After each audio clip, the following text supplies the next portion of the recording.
Everyone, I'm Carlotta Contreras-Cotterby, the director of ETSU Slocum Galleries, and we welcome you for this amazing exhibition for our spring semester show, Resistance, featuring Mid-South Sculpture Alliance juried artists.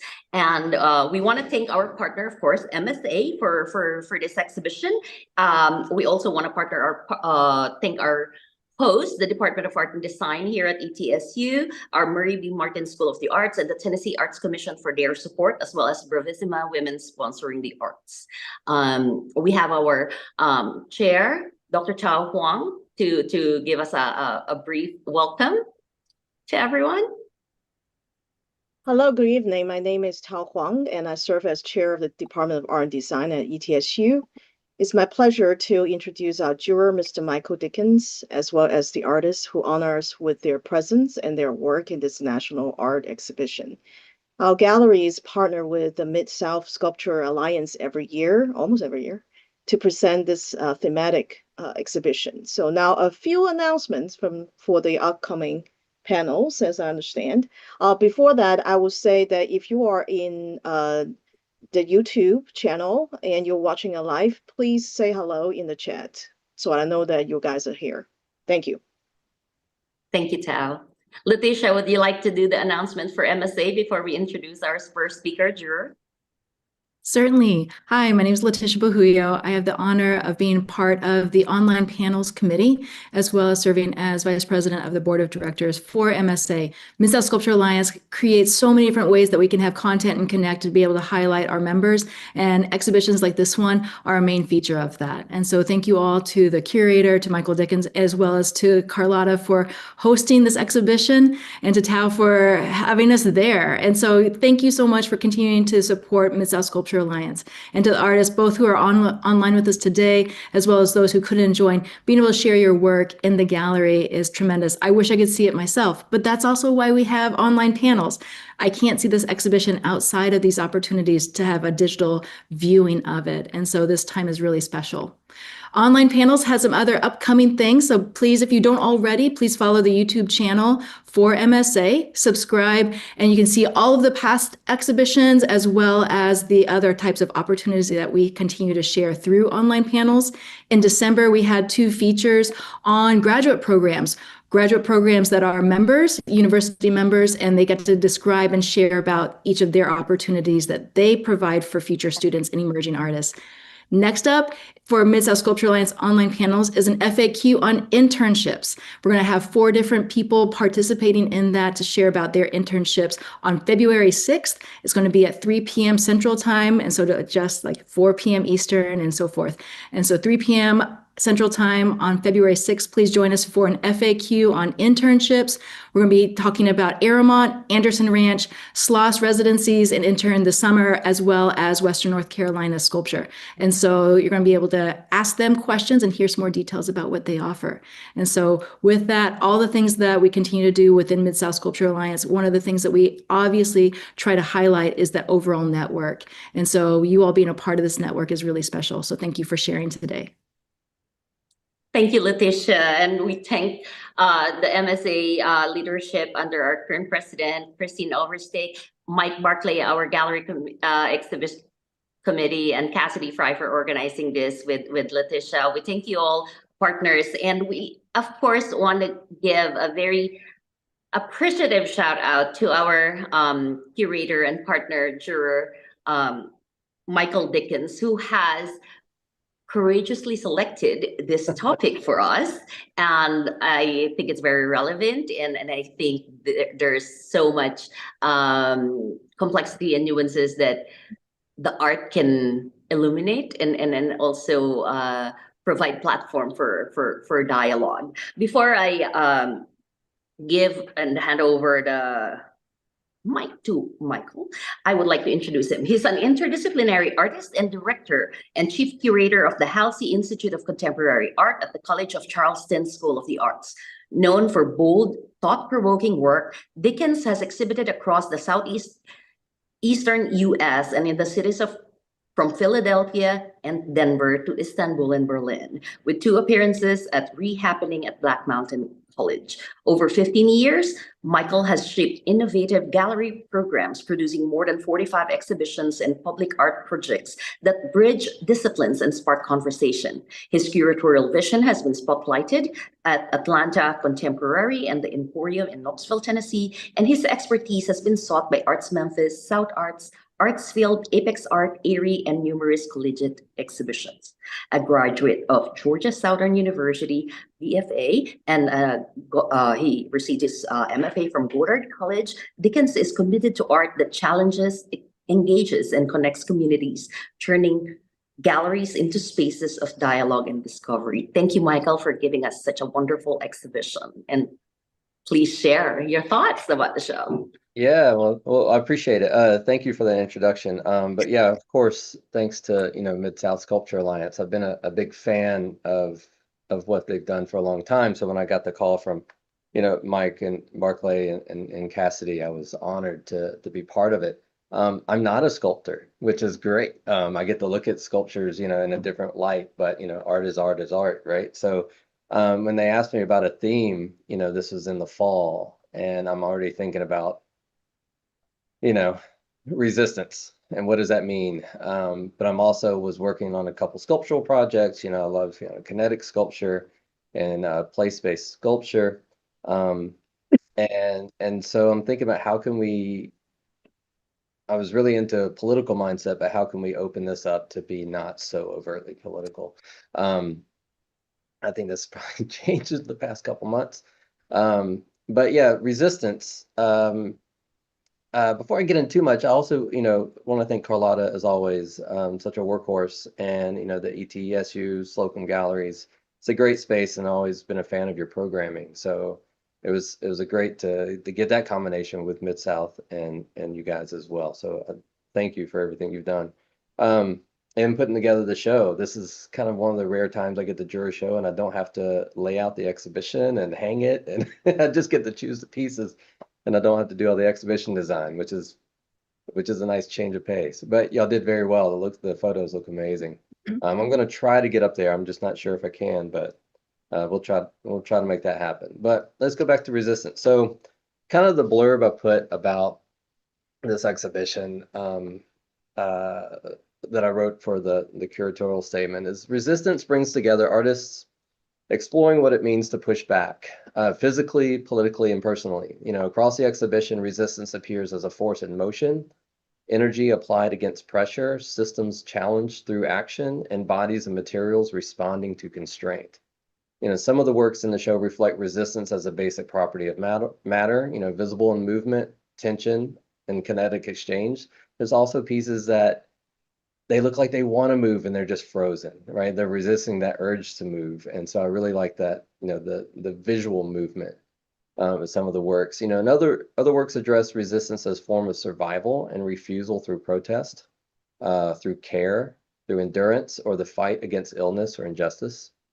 And then taken together, the exhibition presents how even small, quiet acts of resistance can disrupt dominant structures and bring about lasting change. So, featuring a wide range of artistic approaches and practices, resistance considers opposition not only as conflict, but as a necessary and generative condition, a condition that shapes both the natural world and the societies in which we inhabit. So that's what I've been kind of thinking about a lot in this past, couple years, a lot more recently, and how acts of resistance are in the forefront of our minds right now. And what are we fighting against, and what is the purpose of that fight, and where is it going to go, and what are we fighting for, and what are we resisting against? So talking about a topical situation that we have, but also I'm a big fan of also kinetic work and work that moves and engages things, and I know some of the work in here is kinetic. I think Jack is on the call here. I was really fascinated with not just art that moves, but art that moves with a particular content. And I'm sure he'll talk about that later. And, the resistance of like the work by Sarah Spillers, the resistance, and I know her food work well. The resistance, that resistance to stop eating all the Dorito bags, you know, all the Cheetos at one time, which is hard to do.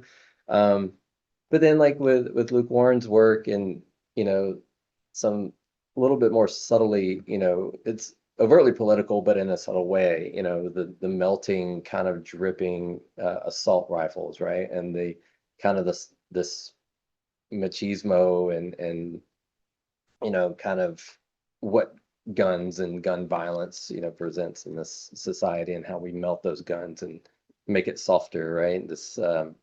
This weird sense of just hyper masculinity, right? Just softening that.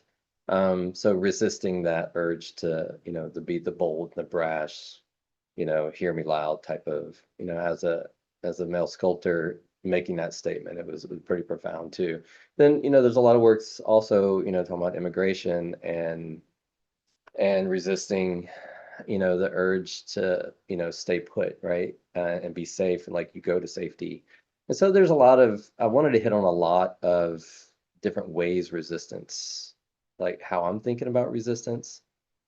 But, you know, the selection, it was a hard selection. But I also wanted to have an exhibition that gave a lot of space for breathability. I wanted to resist the urge myself to put everything in there because there's a lot of fantastic work. And so, but I wanted to be able to like give the visitor a chance to kind of breathe and see each piece in its own light versus just a big, you know, huge group show. So that's what I was also thinking about too. So, but I'm sure a lot of people don't want to hear from me all night. I'd rather hear from the artists. So, yeah, I'm gonna kind of stop talking and hand it over. And if you don't mind, like some of the artists talking, I might chime in with questions if that's fine. So, no.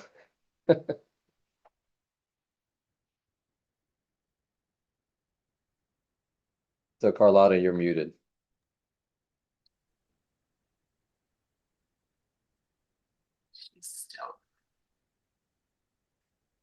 That's fine with me. You can definitely jump in with questions. I Yeah. hope that's okay with the think artists. Carlotta's talking. You're Carlotta, muted, yeah, you're Carlotta. still unmuted.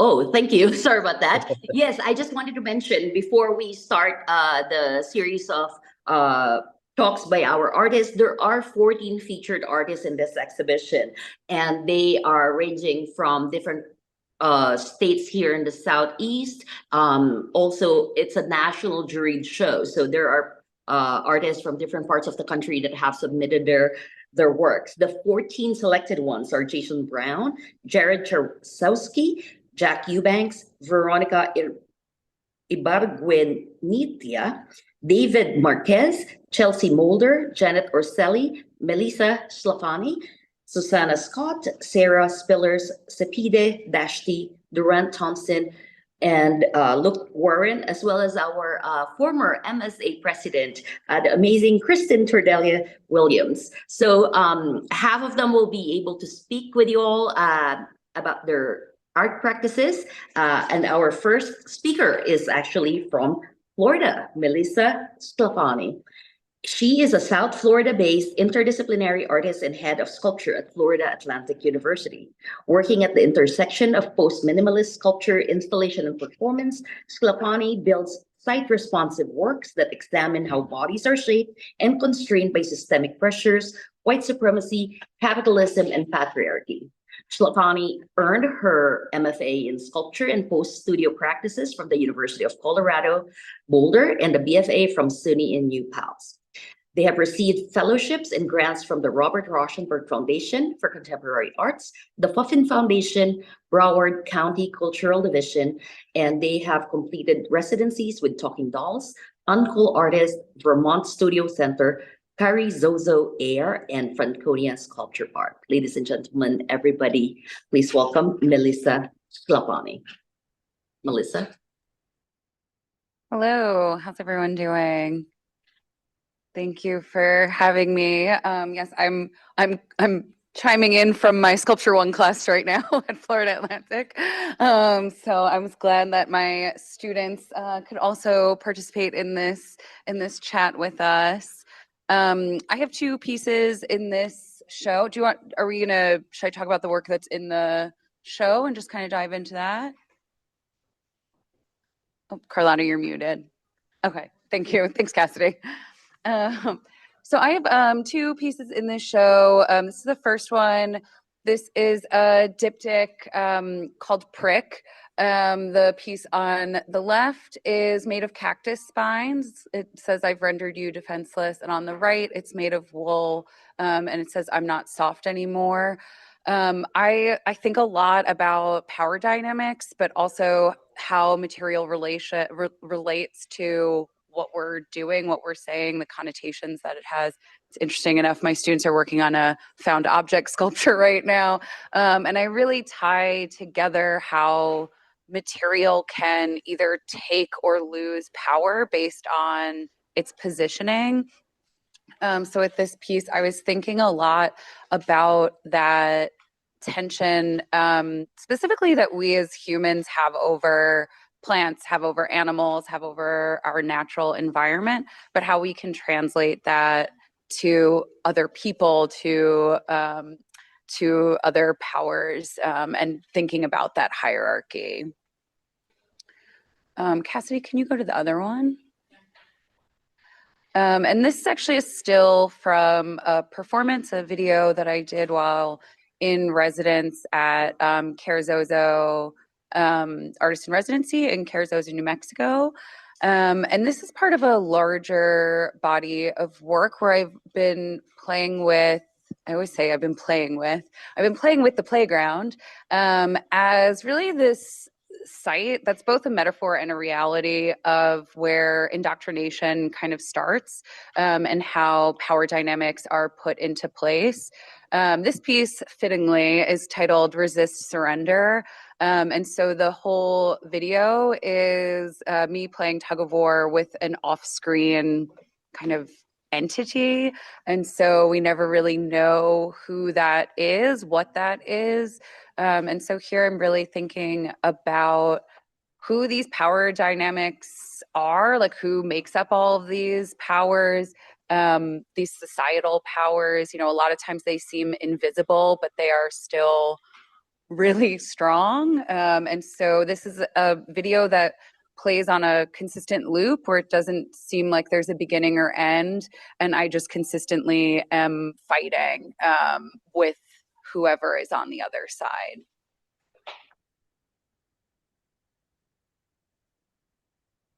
Melissa, you have a few minutes to talk a little bit more about your technique and a project that you're working on, and then we'll move to Janet. Great. Yeah, so I'm working on a few other pieces right now. I actually have just wrapped up kind of a final series on the playground where I'm using the playground as sites of pressure. I'm influenced a lot by queer and feminist theory, specifically Sarah Ahmed, and in her, I joke I'm the president of her fan club.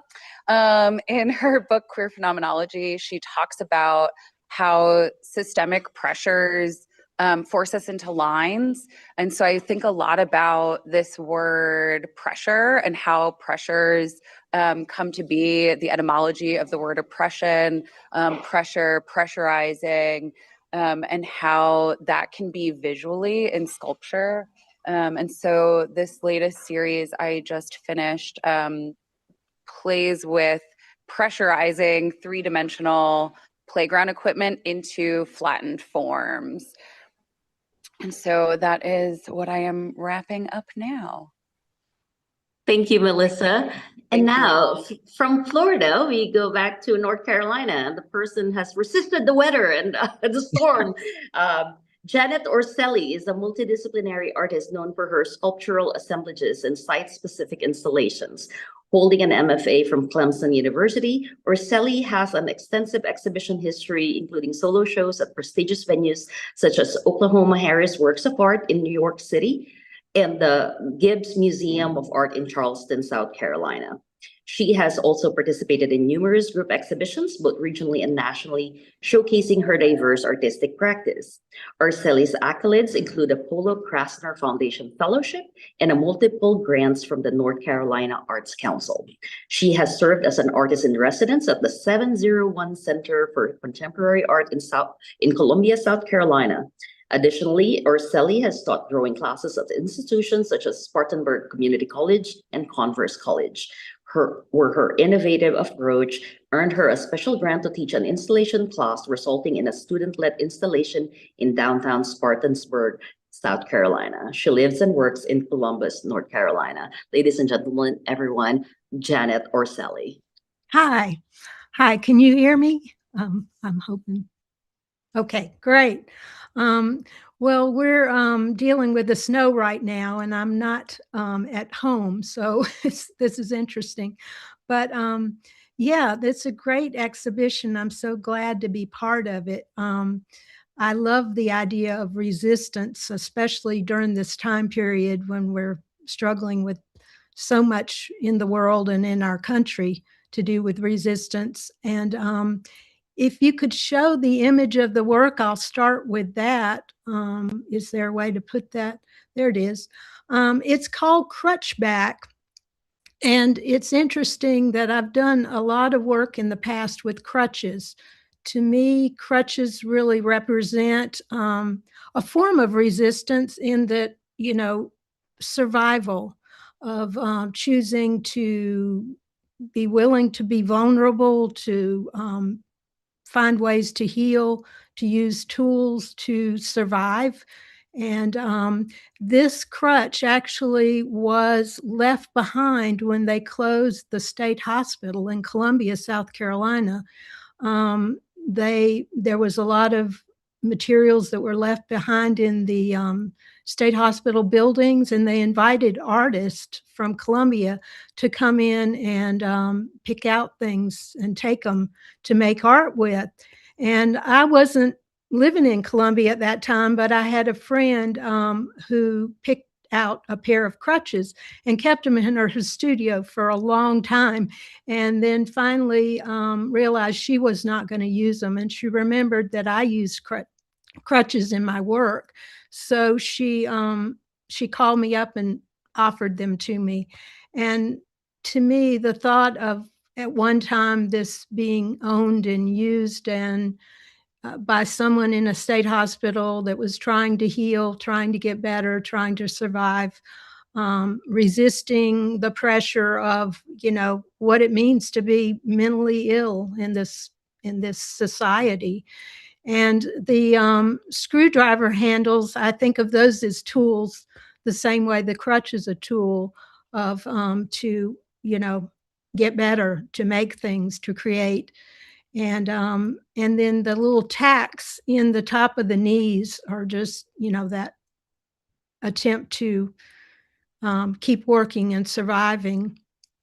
And for me, the idea of resistance, it just fits with being an artist. That's what it feels like the whole time I've been an artist. It feels like, oh, finally, you know, to choose to be an artist when I was in my 40s, to finally say, oh, I've found what I'm supposed to be. And because I never felt like I fit into the world. And so I feel like my whole life I've been resisting. So finally, I've found my place as an artist to resist the status quo, to say, you know, we don't have to see the world in the closed kind of ways we choose to see it. There are many possibilities. There are many choices we have to be who we are rather than have the culture tell us who we must be.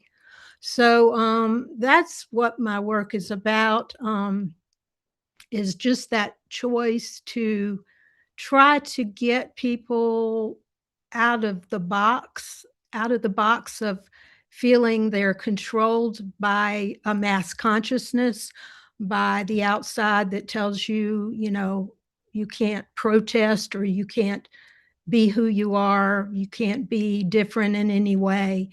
And just wanting that almost wanting the viewer to engage in a dialogue with me about what art can be as well, and resisting the fact of traditional art or art that has to be pretty or beautiful. And if we have time later, I've got this incredible story that I always tell related to talking about my work and then getting a very negative response. But through that experience, I learned so much about myself and about what I'm trying to express. So if there's time later and you want to hear it. But in terms of the newer work I'm making a whole series called Screwdriver Gals Refuse to Be Screwed, which is related to the Epstein files, the treatment of women, the fact that this has been going on forever and ever. And finally, people are waking up, women are waking up, men are saying, oh my goodness, we can't treat women like this anymore, hopefully. And just thinking about that as I'm making these little, they're very small screwdriver gals out of screwdrivers, and all kinds of found objects and materials. So that's kind of where I'm at right now. Thank you very much, Janet. And I think that is very, very relevant in what's happening now. And so our next speaker is actually from Texas. And Veronica, I will let you pronounce your last name so I do not butcher it. Veronica is a Mexican-born research-based conceptual artist whose work explores resilience, displacement, and identity reconstruction in an age marked by human impact. Through installation and sculpture, she examines how migration reshapes belonging and selfhood. Veronica holds an MFA in sculpture from the University of North Texas and MA in Philosophy and Humanities from the Casa Lum, and a BA in Industrial Design from University of Iberoamericana. Her work has been exhibited internationally and recognized with the International Sculpture Center's 2024 Outstanding Student Achievement Award and a Fulbright Toulouse Graduate School Great Grant for her research of trauma and mental health in migrants at the Psychopathological and Psychosocial Care Service for Immigrants and Refugees at Hospital St. Pierre Claver in Barcelona, Spain. Ladies and gentlemen, Veronica. Thank you. Can I share my screen? Yes, You should be able to. Yeah. Thank you. Let's see. Oh, it says the end request. You should be able to now. Yeah. Okay. So this is me, Veronica Ibargüengoitia. I have two pieces in the exhibition. Thank you, Carlotta and Juror Michael Dickins for having my work there. The first piece I'm going to talk about is a document that we are very familiar with, but we rarely question its power. It's about identity cards issued by nation states, and these are most valuable artifacts in modern citizenship. These cards not simply identified us, they authorize us, they open doors, grants access, enable us movement, and validate our presence. But what happens when we cross borders? These documents become void. The ID can be rejected, and even it's not valid even to opening a bank account or receiving medical care. So it's stripped out of its original context. The document loses its authority. So in this condition, I'm questioning what happens with the ID card when it becomes like dehumanizing the person. The identity is reduced to numbers, codes, biometric images, and it no longer affirms personhood. It serves for as a mechanism of surveillance, control, and classification. So RIP to the IFE and all the others is like a collection of ID cards from Latin American countries, and it emerges from this paradox. the design of these cards is to confirm existence, but the paradox is when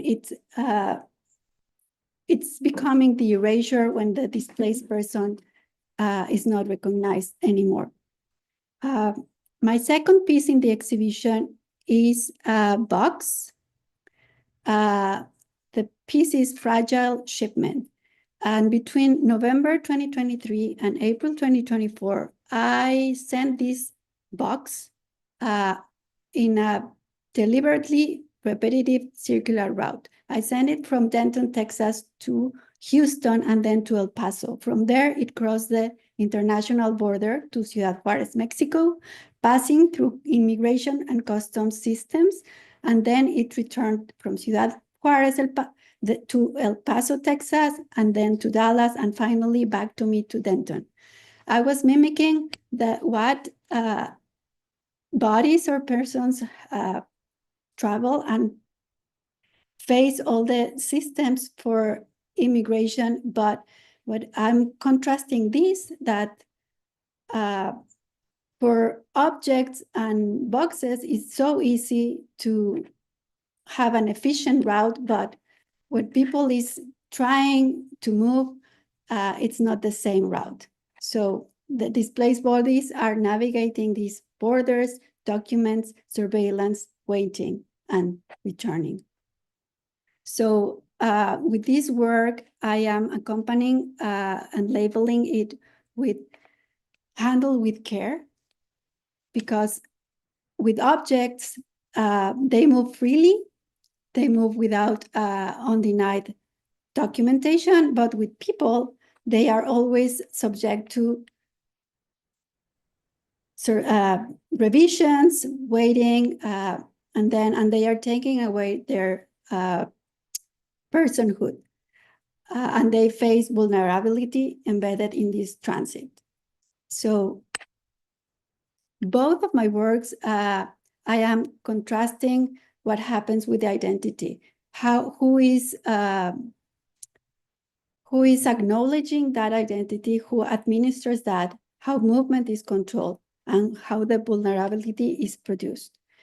I am questioning that and also offering a counter language of systems of control, insisting that what is transported, whether it is an ID card, a box, or a human being, it always remains fragile and it must be handled with care all the time.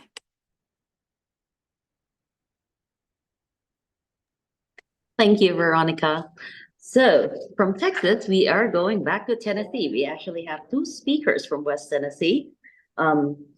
And Jack Eubanks was born in 2002 in St. Louis, Missouri, and grew up in Oakland, Tennessee. Living in a rural small town in the Mid-South, Jack was made aware of the structural dynamics of the social systems that existed within his environment.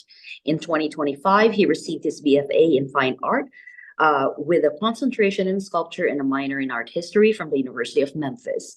He is a partner with Ugly Art Company and a member of the Mid-South Sculpture Alliance. Eubanks' work discusses alienation, performance, and exchange of power as he evaluates his existence as a cog in the machine and a part of many systems. He is based in Memphis, Tennessee, where he is continuing to work with sculpture, carved and cast materials, and mixed media. He finds that physical forms allow him to interact with the environment and viewer to illustrate this dynamics at play. Ladies and gentlemen, everyone, Jack Eubanks. Hi, everyone. Can I share my screen? Is that possible? Okay, I've got a little. If they ask for permission, I'll click it, obviously.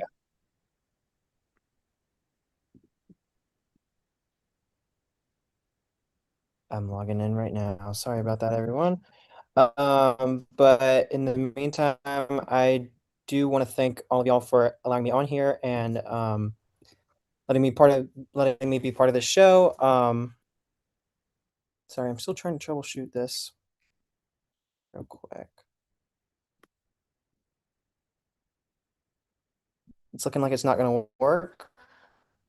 I have a slide with we two can of just your put my images up in on it. if that works as well. And we can just go off of there.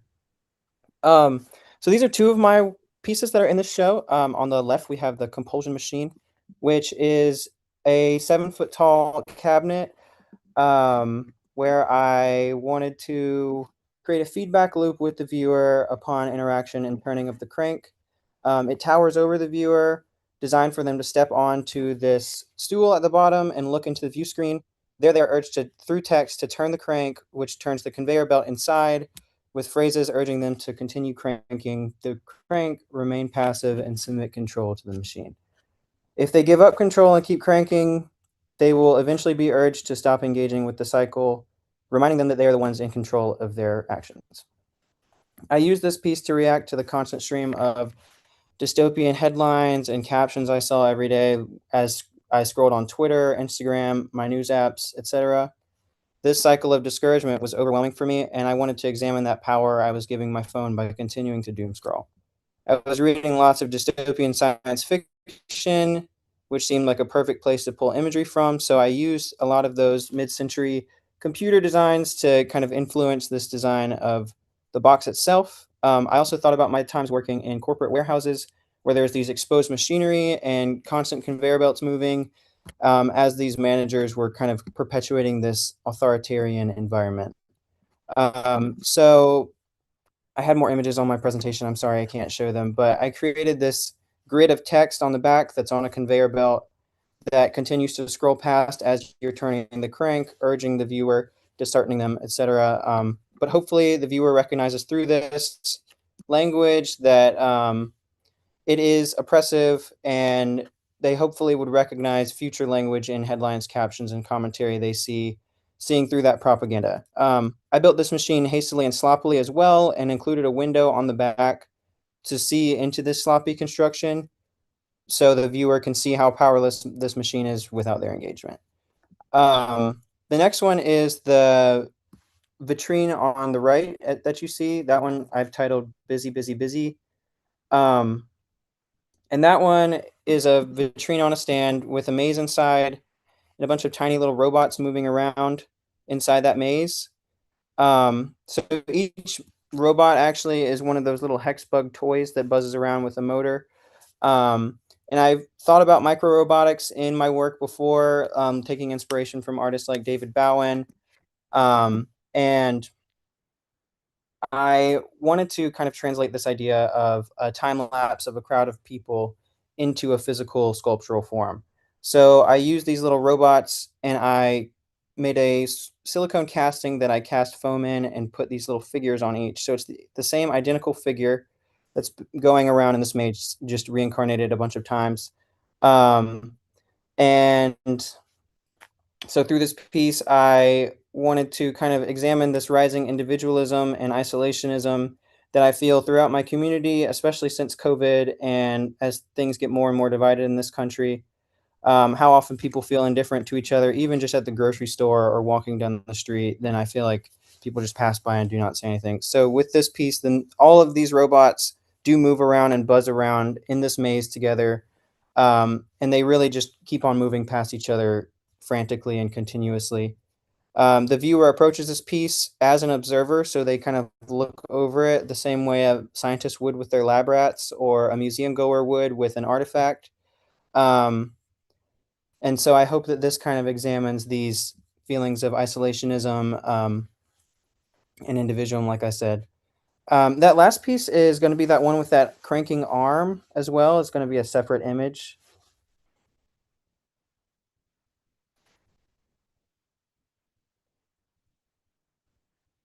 But through all of these pieces, I'm working to provide a critique of these systems I feel to be at play and alienating me and my community in my life and my work. So all three of these pieces, including the one that's coming up, they started out as my BFA thesis. And so through that, I examined three things. I wanted to critique my relationship I have with work and the power dynamic between the laborer and the laborer. Oh, I see Carlotta has pulled it up for me. It looks like. So this piece is the one examining the work between the laborer and the laboring body, where it is a rudimentary constructed machine continuously striking the ground with this plaster chisel in its hand. I wanted this machine to feel like it's struggling with its task, which ends up being pointless as it's just a plaster chisel that's in its hand. So it continues to work at this chisel on the ground, but it continues to just achieve nothing. And that's all it's able and allowed to do. So the machine itself has exposed mechanisms and is very purpose-built. A lot of times, or it kind of reminds me of early Dada kinetic work. That's kind of where I looked for inspiration with these exposed hardware, found material elements, kind of an assemblage, created this weird machine. But it just continues to clank through the sound of the gears, and it struggles with this plaster chisel. I used plaster chisels in this performance that I did at one point, and I really enjoyed how this hard imagery of this chisel, it's very strong, but then as it's hitting against the whatever material, whether it's the floor or whatever, then it just is brittle and it breaks anyways. I feel like that contradiction is very interesting, and it's a very kind of futile and pointless effort to keep using this tool. So this machine, using this tool, kind of illustrates my feelings as a working person in America, where I feel like there's lack of purpose and lack of direction a lot of time with where I am supposed to go and where there is guidance. And I feel like there's just this kind of continual like effort being put there, but no real effect in my life or anyone else's life being put forth. So that's all three of my pieces together, continuing to just kind of try and examine these contradictions and these systems at play in my life and others. Of course. Thank you. We are gonna stay in Memphis with Sepideh Dashti. She is a Memphis-based interdisciplinary artist, educator, and researcher whose work examines the lived experiences of women confronting systems of oppression, including patriarchy, sexism, and racism. Drawing from her diasporic perspective as an Iranian immigrant, she explores themes of gender, ethnicity, class, and race, often addressing the complexities of identity and belonging across cultures and borders. Working in a wide range of media, including sculpture, performance, video, photography, textile, and installation, Dashti creates pieces that encourage dialogue about the body, identity, and cultural narratives. Her practice combines traditional methods of craft and art making in emerging technologies, as well as her own lived experiences, to challenge dominant perspectives and highlight marginalized voices. Through her art, she seeks to expand understanding of nomadic life in all its heterogeneous forms, revealing the layered and shifting nature of identity in a global context. Y'all, everybody, welcome Sepideh. Thank you. I would like to share my presentation with you. You can see it, right? Okay. Still working? Okay, sorry. So first, I want to thank you for this opportunity. I was going to say, if we're trying to see your screen, we cannot see your screen anymore. How about now? No. Let me share it again. Okay. I think I'm not going to make it larger. Is it okay? Okay. So I want to say with this exhibition, I kind of feel that it's a very inclusive space for me. Because very often my work is overlooked and dismissed and told my work is too direct, too emotional, not rational, too DIY, this is kind of my desire to be. And somehow outside what is considered to be serious intellectual art. So being part of this exhibition really matters to me. I want to briefly talk about my work through three connected ideas: resistance, belonging, and resilience. And these ideas show up in the pieces I have in this exhibition and other works that I show you today.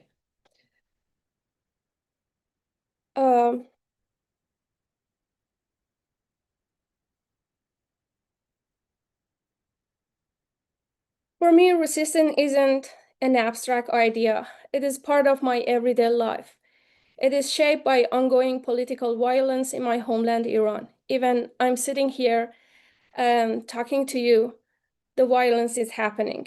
I think of this resistance as kind of diasporic resistance, something that lives in my body, carried across the distances.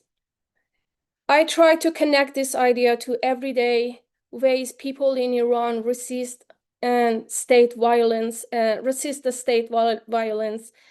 often quietly and creatively. One of the examples is this work, which is an interactive piece called Dancing as a Resistance. This multimedia installation, the dance becomes as a form of resistance, and movement turns into a wave to survive, to refuse the silence, and to respond to repression with the body.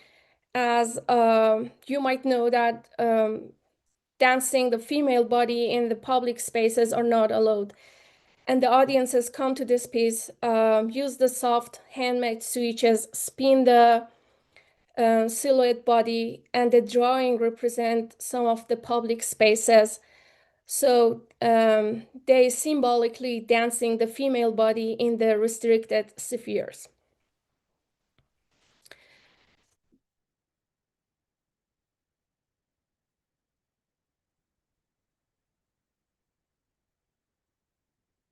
So my work around belonging comes from the different but related place. Living a nomadic life, I always ask this question: how many times can someone uproot themselves to feel like they belong? Is living always the answer? This untitled project, this is the current work in the exhibition. I'm trying to suggest something else with it. Instead of seeing migration as a final solution, I am interested in how we build belonging where we are now. In this work, the dolls in these transparent suitcases, I ask visitor and invite the visitor to make marks on the doll's body. These visitor gesture, drawing, touching, and responding to this work, for me, they become act as a care, as a memory, and as a connection. Belonging in this piece translate as something that we can create all together.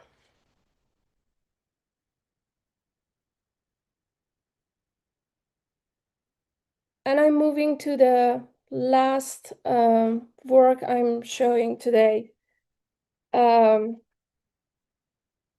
So this work is about resilience. I have another video, so show you the kinetic part of this work. So for me, resilience is built through storytelling, through telling and retelling experiences, and through imagination. This is where resistance shapes how I think about art as a space of responsibility, where making, teaching, and witnessing come together. This is present in this work that calls Justice Seeking Mother. It's another multimedia installation using my hair to embroidery the patterns that they call, in my culture, they call mother and child. And it's also the deconstructed flag from the regime of Iran, and shows how this justice mother who lost their children for the political activity, they claim and they seek for justice. So my goal is to keep violated body visible without turning them into sensationalism with this work, and to talk about trauma in a way that honors dignity, memory, and resistance. I conclude my talk with this word, and I want to say thank you again for holding this space, for listening, and for allowing this conversation to happen through this exhibition.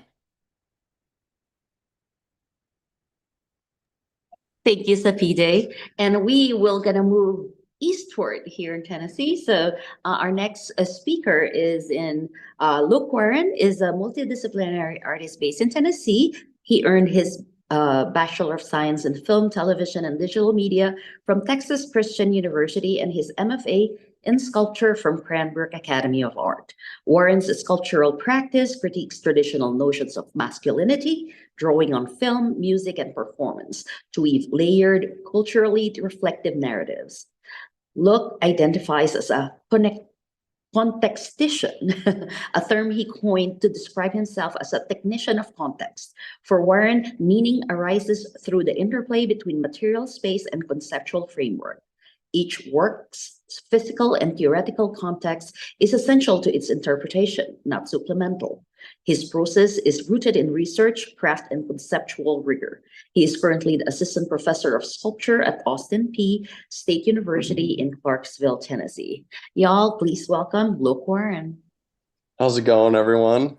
A quick moment of gratitude. Thank you, Carlotta, for curating all of this together and putting us together here. And my dear friend, Michael Dickins, for creating the show. Thank you as well. It's so lovely to be a part of this. I also want to thank all the amazing artists here that are showing their work tonight. It's been lovely looking at your pieces. Can you all pull up the work that I have in the show? And I'll just talk about it from there. Perfect. Okay, cool. So, my work is very direct in resisting and critiquing American gun violence. Just a couple things that I thought I'd start with. When I wrote my proposal for this show, there had been 368 mass shootings in America last year. This year, right now, there's 21 that have already occurred just since the start of the year.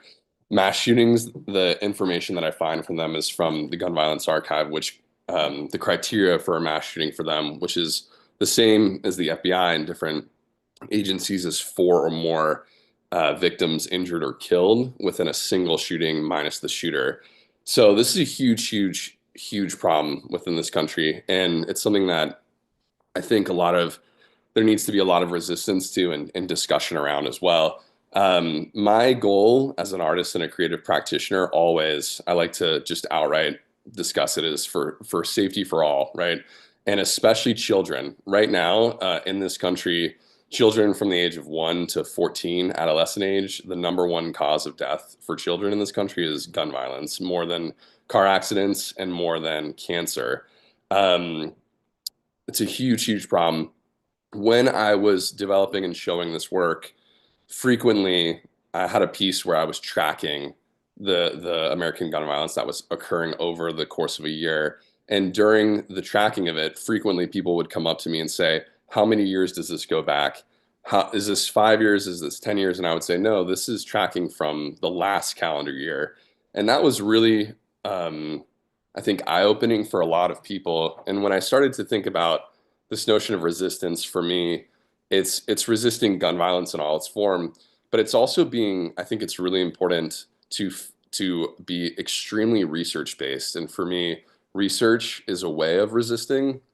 I find that when I would have, I'm living in Tennessee, I'm living in an area where there's really impassioned discussions about the Second Amendment of guns and gun responsibility.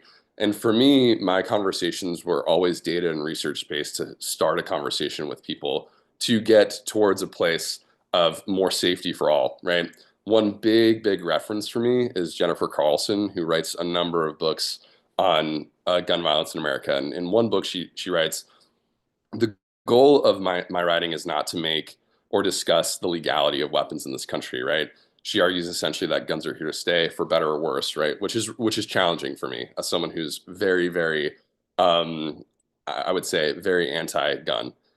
And instead, she focuses on having a conversation about what ways and what systems that undergird gun violence can we approach and make guns less socially relevant in our country. And that, to me, is where my work sort of starts to operate and facilitate. It's creating visual examples that decenter or melt the firearm off the pedestal to have conversations about how can we make guns less relevant. That's going to impact the safety of all, right? being that I think it's incredibly important to be responsible and research-based with your information. And so a lot of the things that I pull from that I bring into conversations with people, frequently I cite to this National Institute of Health did a study in 1998. Now, this was during an assault weapons ban in the country. And this is over 20 years ago, right? We've had way more guns and way more violence arise since then. But during that time, the study found that for every one legally justifiable shooting in the home, there were 4 accidental shootings, 7 attempted or completed homicides, and 11 attempted or completed suicides. And so the National Institute of Health found that it's much, much, much more dangerous to have a gun in general than it is to have this perceived conception of, if you own a gun, you're going to be safer, right? So a lot of my work, and this work included, tries to get at this false narrative that by having a gun, it's a safer thing. And here I do that in a number of ways. The first is by, melting these guns off the pedestal, right? The second is that both of these objects were hand sculpted from oil clay. I never use real weapons. I never use toys. These are all coated and are things that I don't want to touch whatsoever. So these are hand sculpted forms that already are speaking to the sort of falseness of this claim that guns equal more safety, right? I tried to include this notion of this sort of exposed pedestal, right? This idea that pedestals in the gallery space are plywood, and exposing that end grain speaks to this kind of quality of sort of shattering or needling, this quality of pristine presentation, a sort of sterility to the gallery, right? That there's this pedestal that's in there that's supposed to look really lovely and beautiful, that's supposed to hold an artwork. And for me, I wanted to decode that to go, this is just plywood. This is just material. This is just something that, again, creates a false sense, this false sense of pristine pedestal quality. And by drooping those forms off of it, my goal within this particular piece was to create this conversation of this false sense of protection that's gained through weapons, that people feel is gained through weapons, but really they're much, much, much more unsafe. Couple kind of just quick things at the end here to talk about. I cast these at Sloss, the foundry, in iron to talk about and utilize a historic material that was more previously, not as much anymore, utilized for weapon manufacturing. Iron was a big part of weapons back in the day. And I used 2 primarily militarized style weapons here, one being the AR-15, which is the weapon that's been involved in the most deadly mass shootings in the country. So 11 of the 17 deadliest mass shootings have been utilized with an AR-15. And so for me, I sculpt these by hand, make a silicone mold, and then cast them in sand and then in iron to hold that position of bending. And I think that was one thing that was really interesting for me, was to create this feeling of flaccid softness through a really hard material. And again, speak to this quality, this idea that there's a false sense of security here in this country. There's a false sense that by arming ourselves, by thinking that others are out to get us, etc., that we become more safe by arming ourselves. This is not true. This has been proven wrong by studies. And so for me, the work is itself resistance, but the research that goes into it and the choices that I make are also resistance. And again, that goes back to how Carlotta introduced me with that notion of the contextician. My work is really about context, and I think of myself as a technician of context. So playing on the ways that different materials situate next to each other to create a deeper conversation. And I think for me, research is also context, and that's incredibly important to bring into the conversation. So that's one reason that anytime I talk, I like to give a couple facts and data sets that I think are really important. So if anyone has questions, I'd be happy to answer. Thank you, Luke. We will reserve our question and answer after everybody has spoken. We still have 3 speakers, and we will reserve our Madam President, former President Kristen at the very last, because she's actually driving so that she can get a better view. So we will still be in Tennessee. Now we are from Clarksville now to Knoxville, and then Johnson City, and then we will go down to Alabama. So our next speaker is Jason Sheridan Brown. He is a professor of art who has been teaching sculpture in the University of Tennessee at Knoxville in the School of Art since 2001. He earned his MFA from the Rhode Island School of Design in 1999, and his artwork has exhibited nationally, including one-person and group exhibitions in 28 states internationally in Canada, Germany, and New Zealand. Brown has participated in numerous artist residencies, including the Band Center for Arts and Creativity in Canada and UCross in Wyoming. His research and artwork explore mountainous landscapes and rural cultures through a series of projects that question the controversial practice of mountaintop removal coal mining throughout the southern Appalachia. Brown creates art projects that engage viewers in a conversation about the environmental cost of energy and extraction. Through a combination of art and activism, he practices an art of resistance. Everyone, please welcome Jason Sheridan Brown. Oh, thank you so much, Carlotta. And thank you, Michael, for including my work in the show.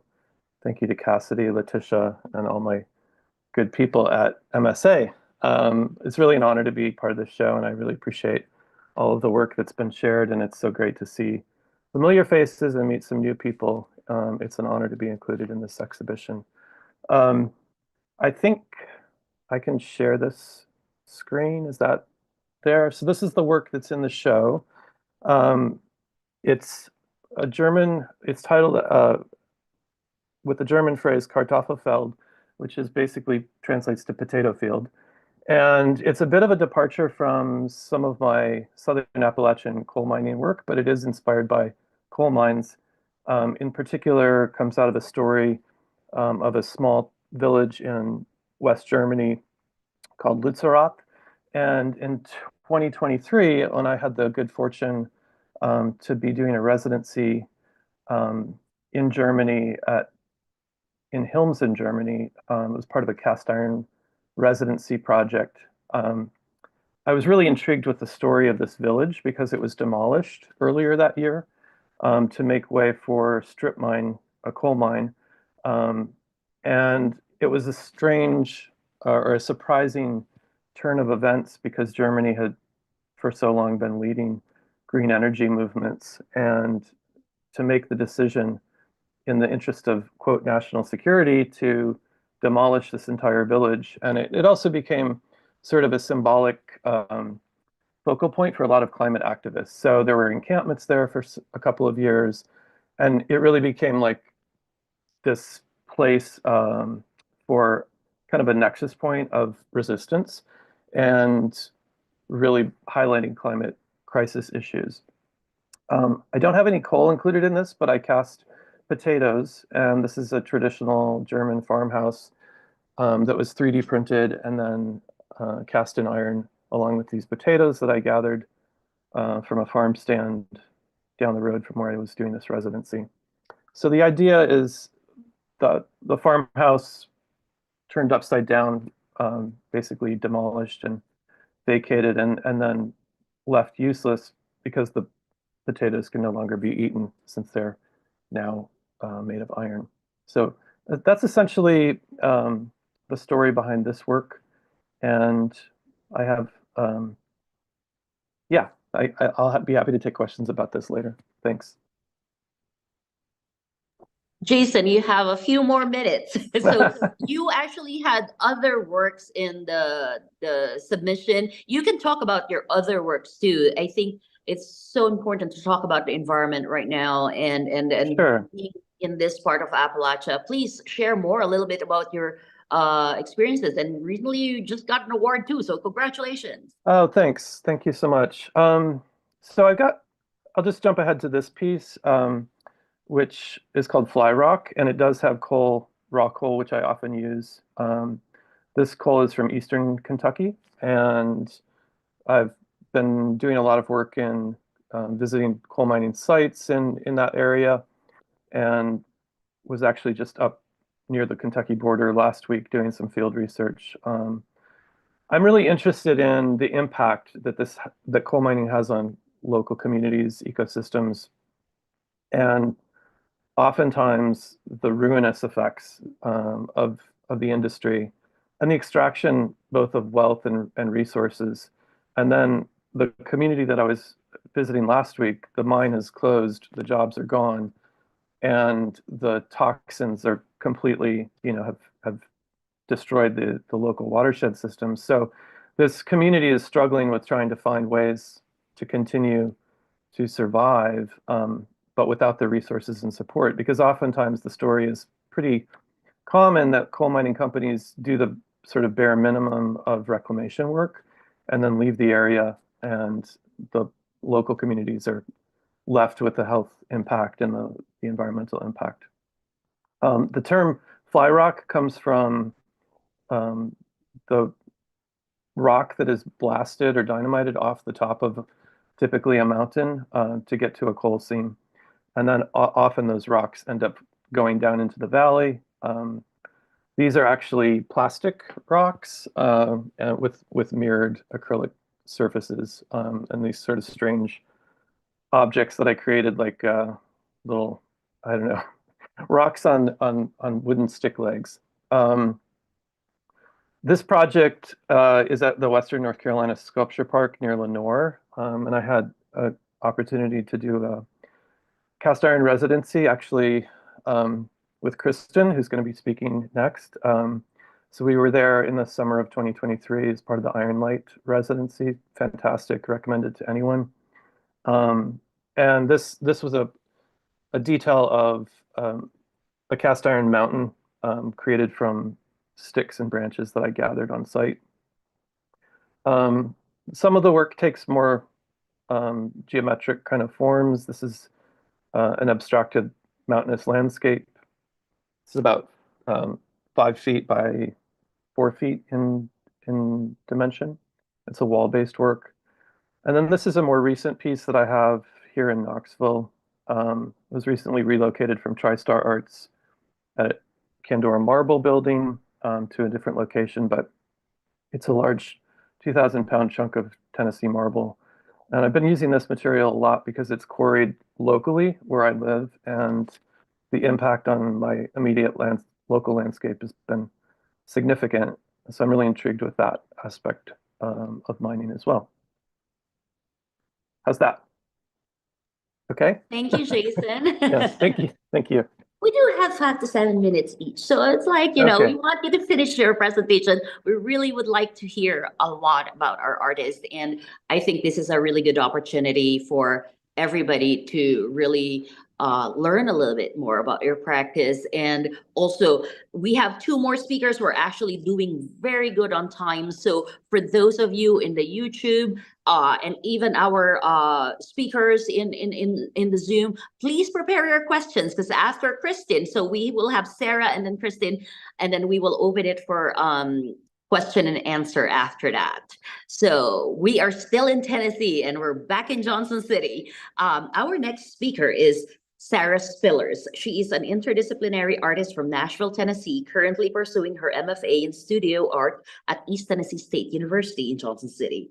Her artistic practice explores themes of American consumption and marketing, utilizing sculpture, printmaking, and painting to examine the complexities of marketing and mass production. Spillers' work often reimagines common American snacks in a way that invites contemplation on their origins and value. She has received several awards, including Nashville's Best Visual Artist from Nashville Scene in both 2022 and 2023, as well as the Graduate Student Award from ETSU. Her work can be found in ETSU's President Collection and Austin Peay State University's Permanent Collection. Spillers' commitment to exploring the intersections of art, consumer culture, and viewer engagement continues to shape her evolving practice. Everyone, please welcome Sarah Spillers. Hello, thank you, Carlotta. Can y'all hear me okay? Okay, great. I don't have a presentation, so if you can put the picture up, I would really appreciate it. Thank you so much for having me. So yeah, my name is Sarah Spillers, and I'm an interdisciplinary artist. And I'm a current graduate student here at East Tennessee State University. Shout out ETSU's MFA program. I'm currently in one of our foundations rooms. I am in my 2nd year of graduate school, out of a 3-year program, and for the last few years I've been experimenting with different materials, and I'm looking for the best way to approach my ideas. I'm still relatively new to sculpture, and it's been really great playing around with this medium. As Michael shared, my work has revolved around food for a while, and in my current work I use potato chips and their contents as a symbol of convenience, instant gratification, and the insatiable desire that advertising perpetuates. I'm exploring how these systems and images affect our self-perception and how they shepherd us into a perpetuating cycle that is promoting and thrives on overconsumption. So in this piece, I wanted to focus more on the figure, which is unlike some of my previous work. So I wanted to focus on the consumer and more on the act of consumption. So I took away the chips, the bag of chips, or the container of cheese balls entirely. So in my piece, titled "You Become What You Consume," I've casted my arms and part of my face in plaster to depict consumption quite literally and directly. In terms of the exhibition and how it ties into the theme, I found humor in applying with my sculpture that revolved around a person falling into their cravings with a very irresistible item that has been marketed to most of us since we were young, which is cheese balls. My sculpture shows plaster arms and part of a face emerging from a wall, caught mid-bite with a handful of bright orange cheese balls. And as the figure is consuming the cheese balls, the plaster limbs and the wall become stained with the orange powder, the Cheeto ball dust, and it's leaving a trace that's spread down the wall and onto the floor. So there's a pile of cheese dust on the floor. The cheese balls have also been casted out of plaster, but the dust is from half a container of real cheese balls, and I crunched up with my hands. So while making this piece, my hands were also completely covered in cheese balls, and so was my body and the floor of my studio. But the figure is giving into its cravings, and it's becoming visibly marked by them, by its cravings. And by freezing this moment of consumption, I felt like I'm resisting in my own way, and that pulling something very ordinary and mundane that we might not think of, like eating chips, out of its usual context would confront the viewer, making it impossible to ignore. This piece is one of my most recent sculptures, and it is unlike a lot of my previous work. It does bring some feelings of, it does make the viewer uncomfortable when looking at it. And that's something that I really enjoy about this piece. It brings a level of discomfort, and again, it's confronting the viewer with their own desires. This was casted using alginate and plaster, and I took reference photos of myself before putting, if you've worked with alginate before, you know it's a tub of goo, and you only have one shot of casting it, or you have to start over. So I took reference photos of myself before putting my body into the tubs of alginate, and I really did not intend for my sculpture to be so confrontational and so uncomfortable. It really was a happy accident. I really enjoy, again, how this piece confronts the viewer. It's the same size as the viewer. It's the same height as the viewer. And yeah, thank you so much.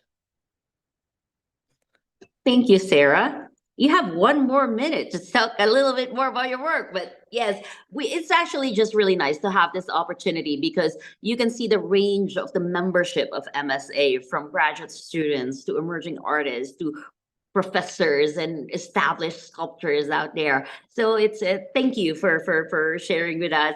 I know you just had your candidacy interview, so we are not gonna make you talk a little bit more, but they can ask you some questions later while we're preparing for our last speaker, our former MSA president, Kristen Tordella-Williams. I'm gonna remind the viewers to please send your questions or prepare your questions, send it to Chastity or on the chat, and we will be happy to open the floor and question and answer after our last speaker. So our last speaker is Kristen Tordella-Williams. She's an interdisciplinary artist and arts educator based in the American South. She has exhibited nationally and internationally, most recently in Japan. Tordella-Williams has been an artist in residence at the Atelier in Alten Schlachtow and the Tides Institute and Museum of Art. She holds a BFA in sculpture from the University of Massachusetts, Dartmouth, and an MFA in sculpture and dimensional studies from Alfred University.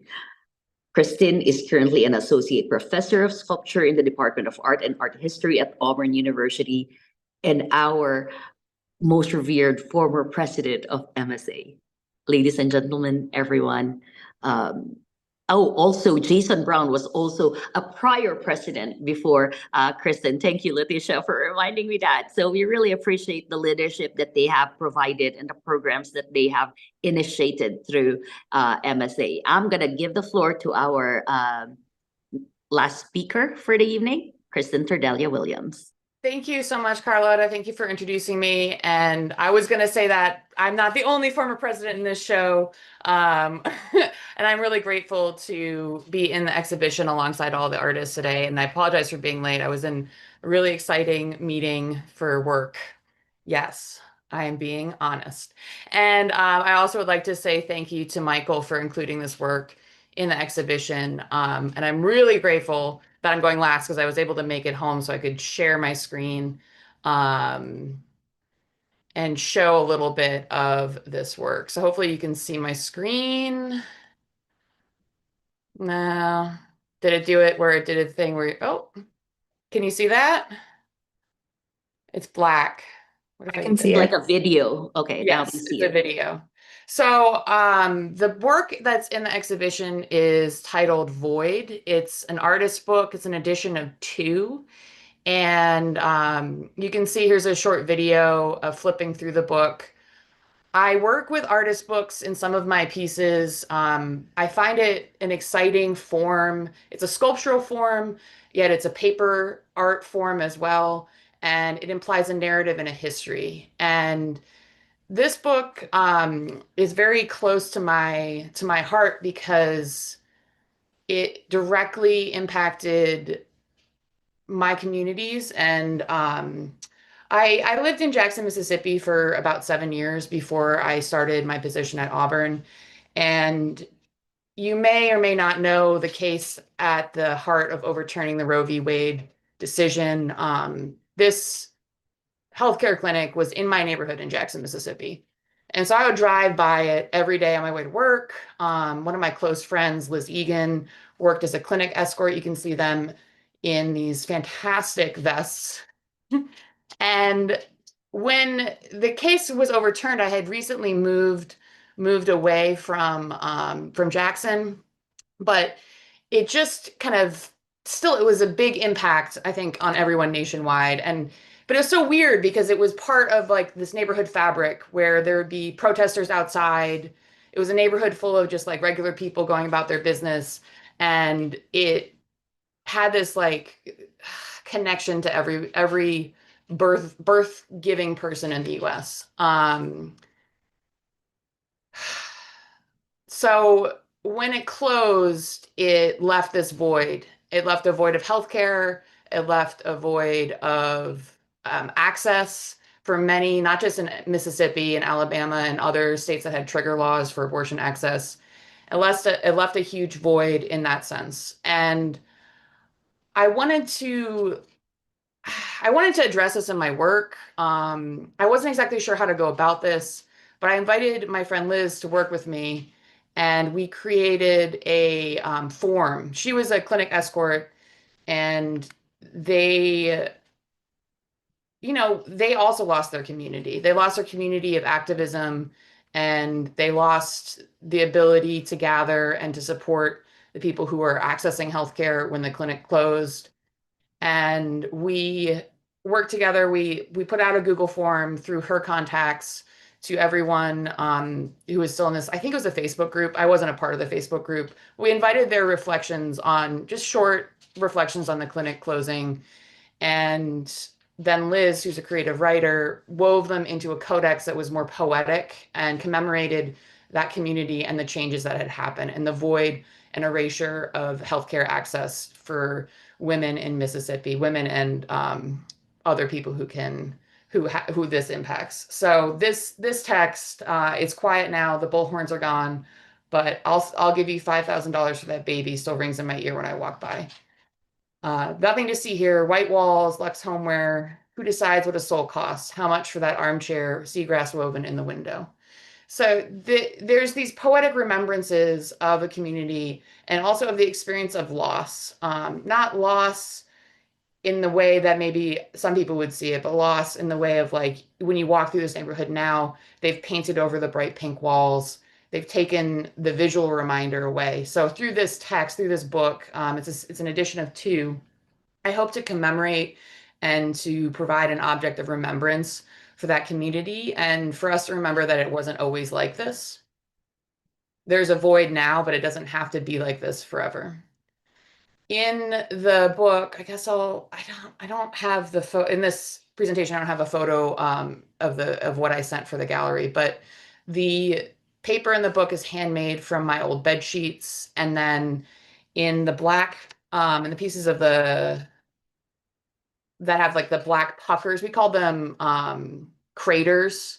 The bed sheets were made out of a pulp that was like very delicate and made so because they were my old bed sheets. There's some from like college and when I didn't have a lot of money to spend on high thread count sheets. And so there's a lot of plastic in there, and that plastic interferes with the ability of the paper to form a strong bond. And so I had to do a lot of repair to the sheets. And so even on the pages, we decided to make those craters kind of a site of a scarring, a site of repair as well. The covers, the front and back covers of the book are made out of steel. So they're large scale. When you see it in the gallery behind Carlotta, I believe I see it like right behind her.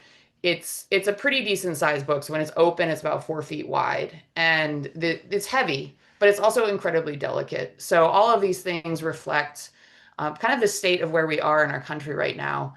These fraught histories, these different kind of approaches to things that we once took for granted, and yet commemorating the communities. So I'm really grateful to be part of the Mid-South Sculpture Alliance community. It's very inspiring to work with other artists and be connected with other artists in community for exhibitions like this. I can stop sharing my screen. Because I think it's really important for us to be able to connect through artwork. I showed the books multiple times since making them in 2023. The first time I showed them was in Mississippi, in Columbus, Mississippi, and at the W, which is a state school. And I kind of was just like, I was prepared for some kind of response, some kind of like, you know, you kind of see these things that become touch points for protest. And I was really, you know, maybe it wasn't upfront enough, but I think the thing that is successful about this is it's a piece of remembrance. And so the curator of that show, Beverly, she emailed, she said, oh, there's people, you know, like the cleaning person in the gallery, or like this other person came by. They don't necessarily agree with those politics. I know this, but they still appreciated this as an art piece. And I think that's a way of communicating to those who might be more resistant to overt attacks on your ideology. It's really hard to take that in, as opposed to just listening to other people's stories and to gather. And what is the South if it's not a storytelling place? So I really appreciate being able to speak about it. I'm sure my friend Liz Egan would also appreciate that it's in the exhibition. This is actually right now the first time I'm showing both books at the same time. So there's one that's being shown in Tennessee, and the other one is currently on display in Starkville, Mississippi, in another exhibition of mine. So I'm really happy to be able to talk about this community and how special it was and is. So I think I don't know how long I've been talking, but that's probably enough. You're good, Kristen. We reserved you for last. Yay! We have been doing well on time, and in a few minutes, we will be opening our question and answer, and I will share the moderation part with Cassidy Fry, who we actually really want to thank and appreciate for moderating this YouTube and Zoom panel. Cassidy will be asking some of the questions that are from YouTube, and I'll give the floor to her. And if we have a little bit more time, we are scheduled until 7 o'clock. I actually positioned my camera so that we can see some of the works of some of the participating artists who are not able to participate tonight at the panel. So you can still see some of their work. But if we have time, we can accept questions and maybe discuss a little bit more about it. But Cassidy, I'll open the floor for our first question. Okay. We have 2 questions in from YouTube for Luke. You're popular in the chat. Do you want me to read the questions back, or do you want to read them? I can read them to you. So Okay, yeah, whatever. Yeah. The first question is weight considered when making your sculpture? And is it important that the material is iron? Would the meaning change if it was a different metal? Yeah, so I think the weight's really important. Kristen was there when I was casting this with Aaron Schmidt during the large mold making workshop. It was, my mold itself was 76 pounds, and the sand to cast it was 1,100 pounds. So there was a huge amount of a sort of a physical weight that I think was a part of conception of the work. But for me, I think that there's this mirroring with with a physical weight to this kind of conceptual figurative weight, right? That what's going on with gun violence in America to me is incredibly challenging, very, very heavy, that it has this physical weight that I feel on myself and others. So the iron was key because it was historically linked to weapon manufacturing. Iron sights is something that you'll hear frequently. So this is a material that was included within sort of lineage of weapon manufacturing. The next part of the question I think is really interesting. How do you think the results of your piece would have changed if real guns were casted? That's something that I've considered really, really heavily, and I think it would be a complete betrayal of all of what I'm out to do. And for me, it's so essential that they're hand sculpted, that they're not real, ever real, that it's never an object that could ever hurt or kill anyone. That these aren't toys even, right? Because toys are coded in this way. We know that people have been killed by law enforcement, other folks thinking that what they're carrying is a real weapon when it's not, or a toy. So even toys is really coded for me.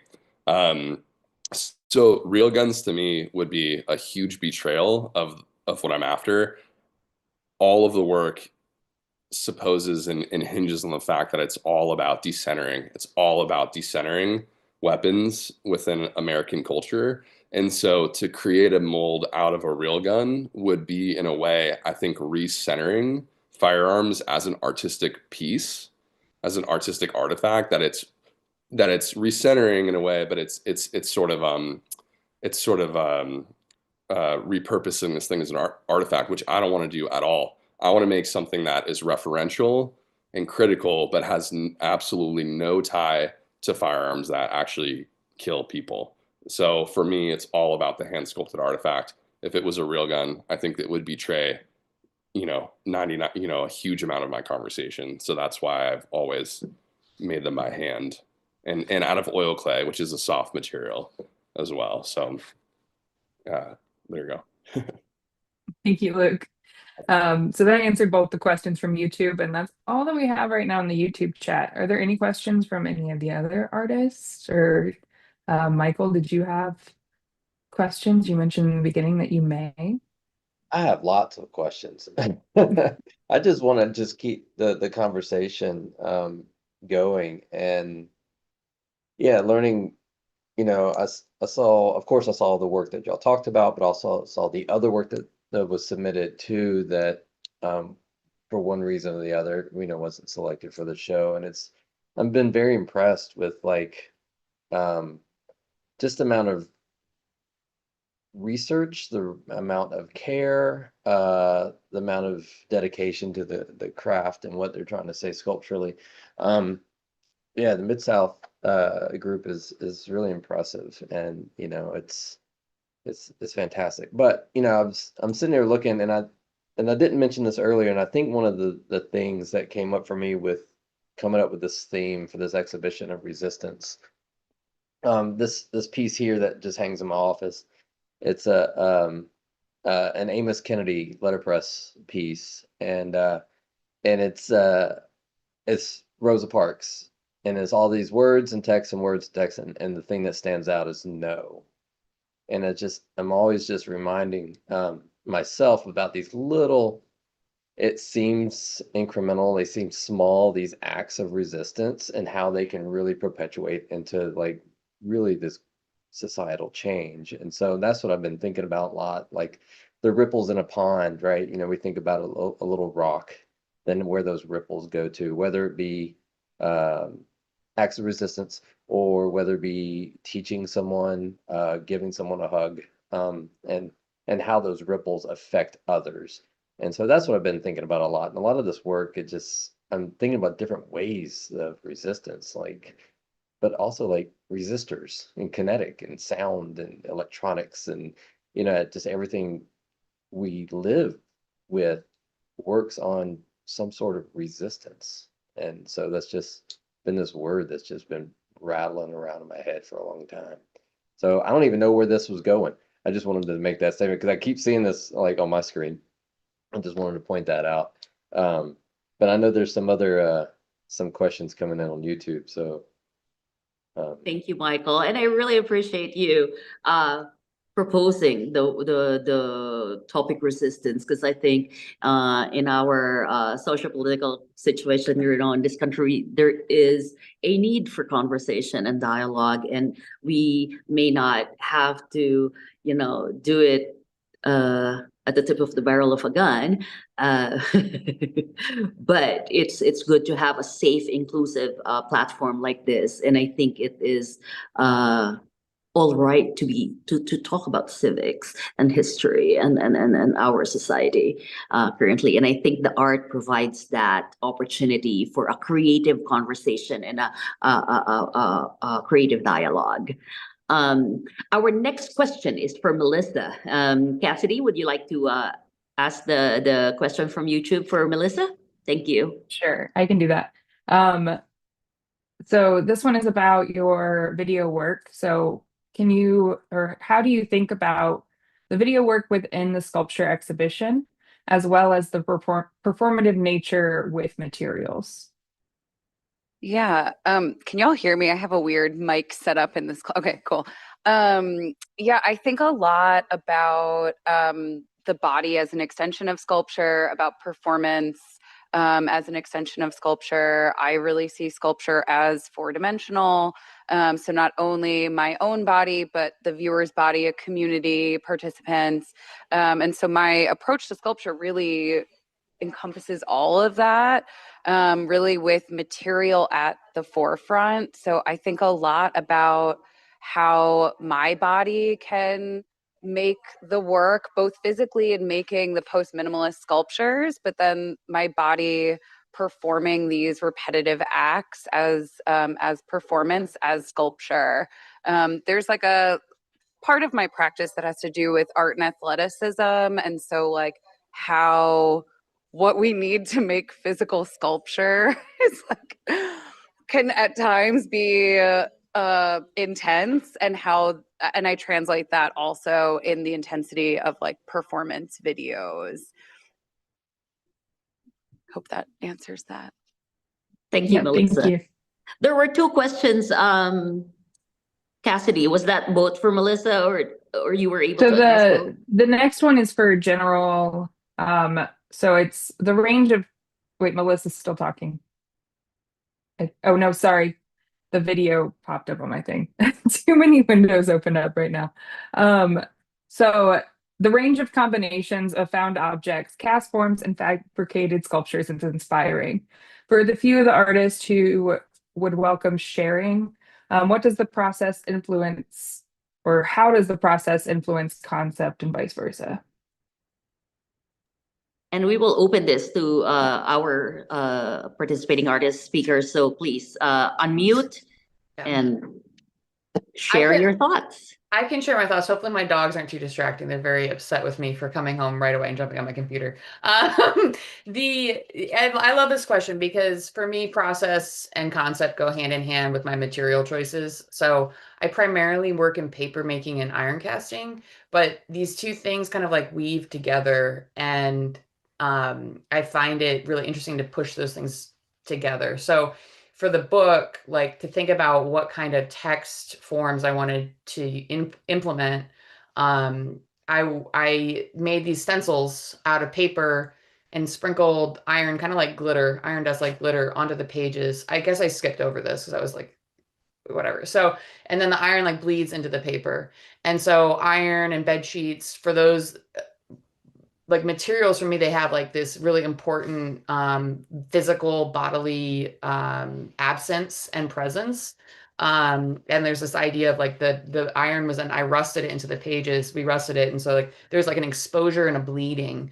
And these things kind of also talk about sites of wounds and wounding. So for me, I think like there was a letting go in some of these processes. There's a responding to my materials. And then all of those come together with kind of what I'm thinking of with the concept. And so the book is a little bit different because it's a collaboration. So Liz and I work together, but Liz is more of the text person. So she was shaping the text, and then I was visually and physically producing some of these things. So I think in a lot of my work, I'm responding to the history of those materials through these two processes and seeing how they can come together. So for me, it's all like interwoven. I can respond to that too. Can you hear me? Okay. I use a lot of found objects, and I find that it's like they attract me. They're drawn to me. Like I'll go out in the environment and go to a thrift store, or people give me things. And so it's kind of an intuitive process. I don't really know where I'm going to go with it. I know I'm attracted to it. And then it kind of comes out of nowhere. And the connections, especially with finding things like crutches or old canes or shoe moles or even natural materials like wasp nests, they all have this lived history to them and this texture. And I relate to it because they're things that usually I've seen when I was a child, or things I picked up, or things that my mother saved in our house. But they're things that have this lived surface where they've been handled by people, they're natural, and using them for me is kind of like a response or a resistance to our consumer oriented society right now, where everything is plastic or IKEA or whatever, throwaway items that don't decompose. And yet using an old pair of wooden crutches, to me, it's like, here is this thing that has helped someone, and it has beauty on its own. Just the form itself is beautiful.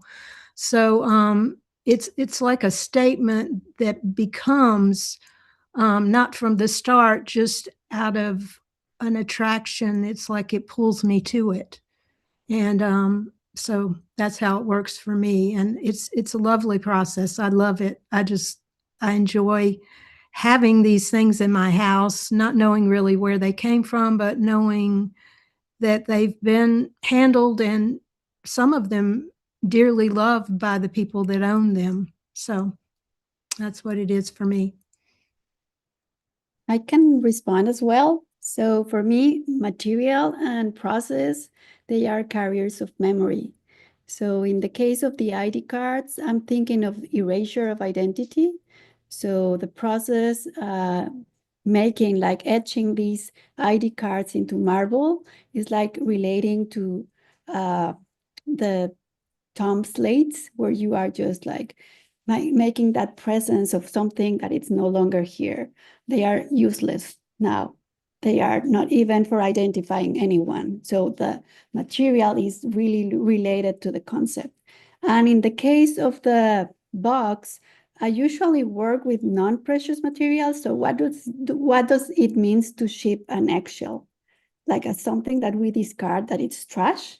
But then what happens when it just takes all the ordeal to make the customs immigration processes to get to the other side of the border and then come back. And then to do it without no questions, like with ease and no even trouble to get here.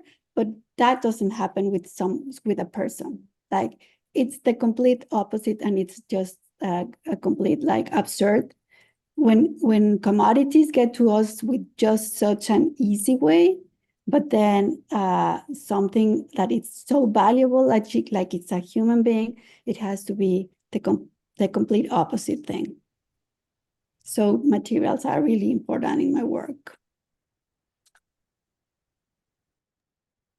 Thank you, Janet. Thank you, Veronica. If there are a few other artists who wants to chime in, our audience is so amazing. These are very poignant questions. Thank you for asking these questions. We have another question. If there's no response to this last asked question, we will move to the next one with Cassidy.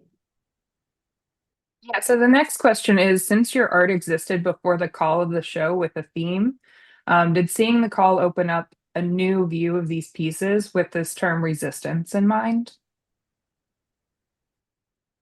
Thank you, Cassidy. And anybody can start with the answer. Just unmute yourselves.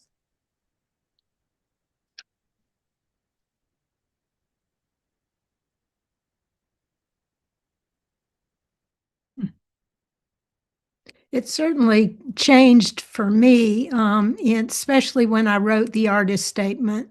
It made me look at my work in a different way. It made me see that it really did have a lot to do with resistance, and that not only the works that I submitted for the show, but all my work in general, that it was always about finding a way to get people out of their, one way of looking at things and seeing the world in a different way. And, getting people to feel their emotions, and how much the lack of people or resistance people have to experiencing negative emotions, and how much that is creating a lot of the problems we're having in the world today, that people are just trying to be strong and trying to say, it's so much about the patriarchy and being masculine, being strong, don't give in to any kind of feeling, don't express any vulnerability.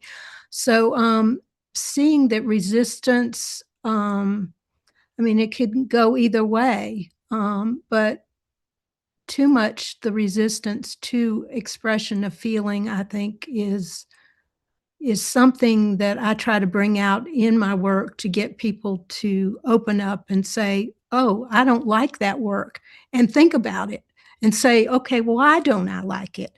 And have a conversation around that. So that's just what it made me think about. Thank you. I think my experience with seeing the term resistance and stuff like that, I feel like my work has always been kind of critical of the topics I was discussing and the kind of social systems around me, but it kind of made me engage more specifically with how my work exists as social critique and the purpose of actually using my work to do more than just critique, but actually protest and resist. And it kind of just boils down to this quote I think about a lot by Tony Cade Bambara, who said that the role of the artist is to make revolution irresistible. And I think that, that's incredibly adept. And yeah, I'm just continuing to think about how this work plays into resistance as a whole, and how my work can be used as my voice to be, resisting against what I want to talk about.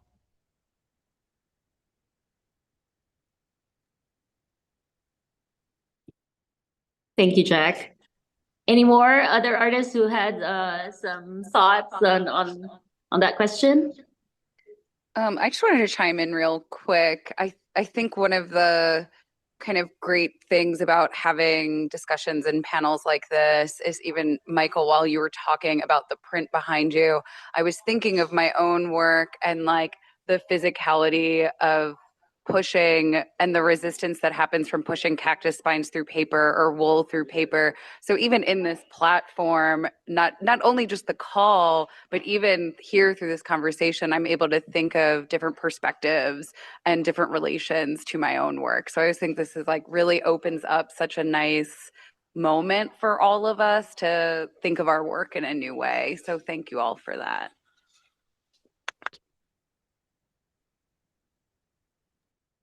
Thank you, Melissa. And I think we have another question through Cassidy. Yeah, so the next question is for all those MSA exhibition first timers. If this is anyone's first MSA exhibition, let us know. And if so, if there are any reflections on being a new participant in the MSA exhibition and online gallery talk. It's my first time being in an MSA exhibition for sure. And I think this is also my first exhibition outside of my city. So I'm very grateful for that. And that's super exciting for me. But most of my reflection is just gratitude. And I appreciate the opportunity to be able to come on this artist talk. I think this is also one of my first artist talks outside of school and stuff. So just grateful for all the opportunity that MSA has provided through this. And thank you again to Slocum Galleries for hosting this exhibition, and Michael for jurying this as well.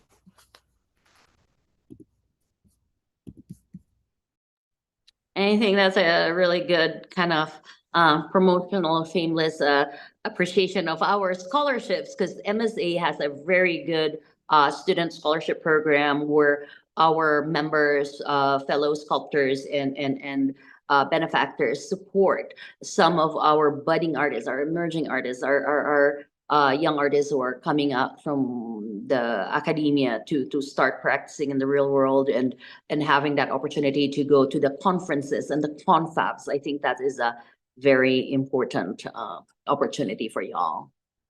Yeah, I completely agree as a former recipient of said scholarship. So look out for that call for those who are eligible. This is also my first MSA show here. But I thought I'd mention as well that, to go to what y'all just said, is that I've been a member of MSA and went down to the confab in November of last year, and it was right with the election. And I just remember feeling so seen and heard and supported by everyone there during that time. And it was just this moment of solidarity and having a group of people that was able to engage around the love of arts and also talk about productive conversations forward to hopefully, more loving, inclusive, kind, positive futures through art together. So anyways, a big plug for the conferences as well, because I was new to Tennessee and I've been here just a couple months, and I got to go down there, and Kristen and everyone was so lovely and welcoming. So it was really wonderful to have that. Sepideh, please unmute and share your thoughts. Thank you, Luke. Sorry. I have my kids. I try to make them calm. This is my first one too, and I want to say thank you for this opportunity. I want to say thank you, Jack, for taking my work to the gallery.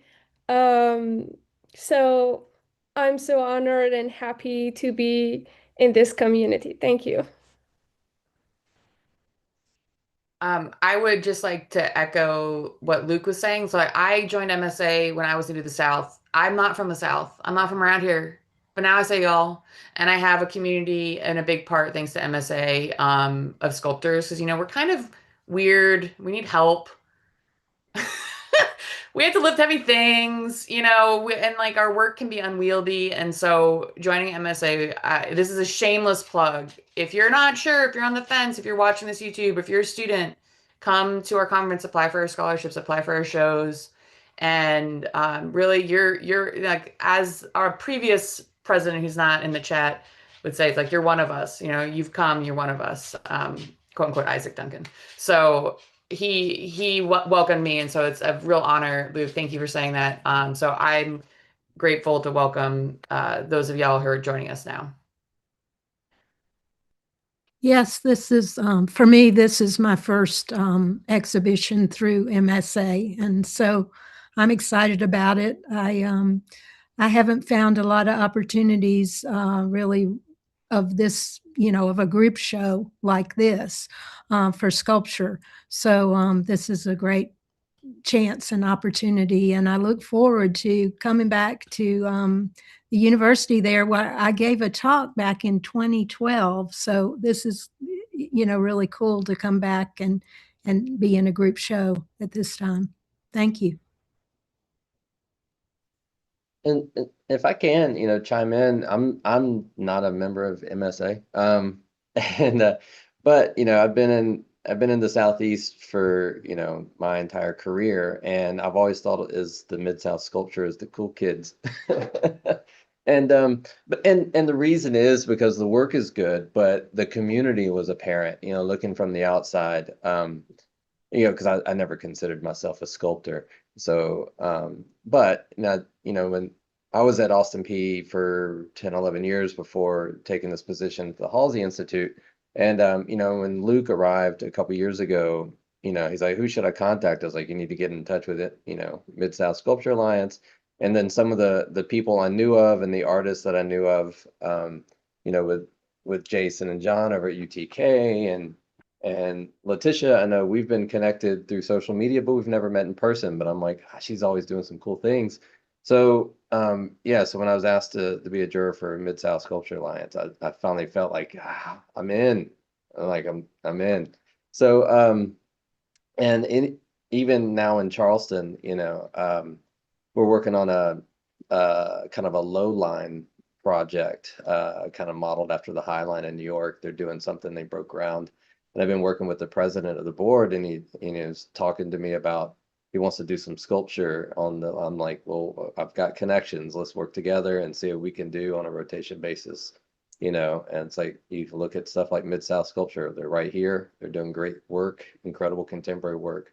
So, and it's also been a resource for me to look at other artists. Like, what are, you know, as a curator and a director of a museum, you know, if I need something sculptural 3D or video or whatever, I'm like looking at these guys. And so it's a great resource, you know, as an artist. And the biggest resource is community and generosity, right? So it's seeing a community that is generous with their time and generous with their knowledge, which is extremely important in any art community. But to see it in practice on a continual basis I'm a big fan. So, and so thanks for including me. Thank you, Michael. You were really an amazing juror. It's really good working with you. And like I said, having this very timely exhibition is really great. And it's not just always in the political obvious reason, but I think the word resistance is something about the technique and then the art process, and it's a very kind of very dynamic theme. So thank you for giving that to us. And actually, I've just been like moving around, like showing some of the artworks in the exhibition. And actually, I want to thank Michael too, because when we received the accepted artist, he actually had a map. So he already had some grouping. So we put the exhibition here and installed this ourselves, but actually this is all according to Michael. There's only one piece that was moved from one wall to the other, but this is almost like 100% according to the design that our juror curator has given us. So Thank you all. We have a few more minutes. If there's one last question, if there's any other last announcements, please feel free to unmute. I just would like to say you don't have to be a sculptor to be in the MSA. So true, so true. And well, and also sculpture is the biggest umbrella and the largest nexus of all the art making. And so when I do drawings, I just think of them as flat sculptures.